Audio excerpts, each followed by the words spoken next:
Here we go. It's your coach, Pauly C, Real Sales Talk. Okay, we're talking about what I learned the last couple of days. Okay, so I'm working with a client and I realize and have this epiphany that, hey, look, I'm having such a hard time right now because I haven't set expectations.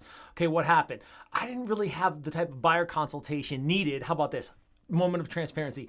I didn't have a buyer's consultation, so I thought that I could just wing it. That's right, I'm further down the road, but look, I still make mistakes, okay? And so because I hadn't had the buyer's consultation to be able to set expectations, to be able to set standards, I was trying to establish versus reinforce. What's that mean? So when I set expectations and standards at a consultation, whether it's sellers or buyers, look, I set my ability to be able to reinforce those standards throughout the relationship, okay? Versus trying to establish them as we go along, and that's never good because what are your standards professionally?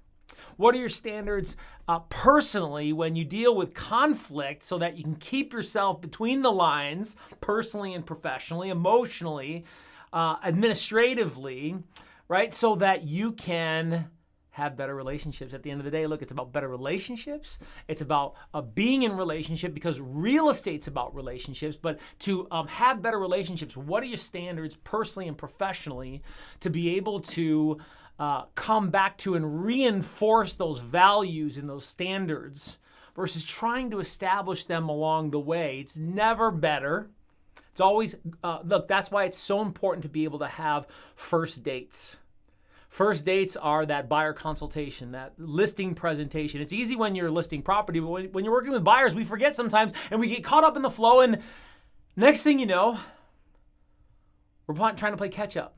We're trying to establish standards and values, and man, that never works out good, at least.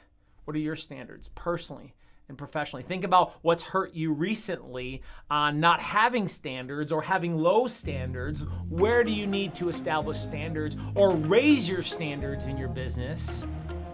Think about that. Real Sales Talk.